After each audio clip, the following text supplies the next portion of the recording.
his power of transformation उनकी रूपांतरण शक्ति के द्वारा to make you an amateur God. कि आपको एक छोटा खुदा बना दे। मुझे बताइए खुदा कितना सोता है?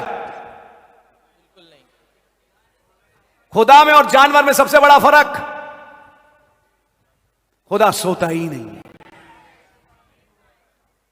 भाई हम इंसान हैं तो खुदा ने रात बनाई है सोने के लिए, रात की नींद लीजिए, किसने मना किया आपको? भजन संहिता में भी लिखा है। लेकिन दिन किस लिए बना? काम करने के लिए। सूरज निकल गया, दोपहर हो गई और आपकी आंख नहीं खुल रही, तो आप हैं कौन? बात समझ में आ रही है आपके? ये बातें मैं आपसे क्यों कह रहा हूं? Because all these things have a bearing on our lives. क्योंकि इन सब चीजों का बहुत अहम मतलब है हमारे जीवनों में।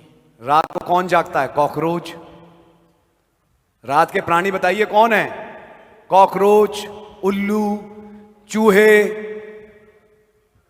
कॉल सेंटर वाले।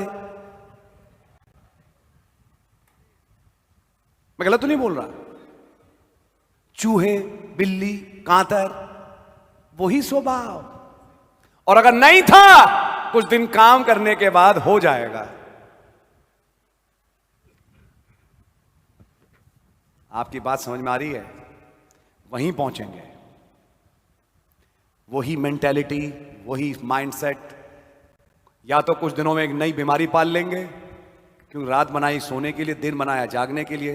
रात आप जागें, दिन में सोएं, आपने अपनी बायोलॉजिकल क्लॉक ही टर्न कर ली। कुछ ही दिनों में कोई बीमारी पकड़ के बैठ जाएंगे। मेरा सीना चेक करो, मेरा हाथ चेक करो, मेरा बीपी देखो, कुछ दिनों में ही। और ये पीढ़ी बनी इसलिए है कि ये कमजोर, नबी ने बोला इसको, बुद्धिमान और कमजोर, इसका काम शुरू होता है रात में, और जब दिन बना ये सोती है। आपकी समझ में आ रही है? I am saying these things. ये तो है दुनिया का हाल। अगर आप में से किसी का अगर ये हाल है तो फिर ये समझो बेटा कि तुम्हें क्या बनना है। क्या आपको थिरियन बनना है या खुदा का स्वभाव बनना है? और अगर खुदा का स्वभाव बनना है तो आज का मैसेज फिर आपके लिए है। पहले ही 5 मिनट आपको डिवोट हो गए कि खुदावन मुझे यहां से निकालें कि मैं एक खुदा का स्वभाव बन सकूं। इज़राइल का मुहाफिज 16 घंटे सोता है। इज़राइल का मुहाफिज 24 घंटा ऊँगता है। मुझे एक अपनी आयत मिल गई सोने वाले को, जैसे नींद बहुत आती है, मुझे एक आयत मिल गई। वो एक विश्राम में प्रवेश किया जिसमें से वो कभी निकलेगा नहीं। नहीं, एक ऐसा विश्राम जिसमें से कभी कोई निकलेगा नहीं। लेकिन नबी ने तब समझाया वो विश्राम है क्या। विश्राम यह है कि आप अपने कामों से छुट्टी पाए, खुदा के कामों से नहीं। खुदा के काम तो करने भाई। आपकी कोई बात समझ में आ रही है?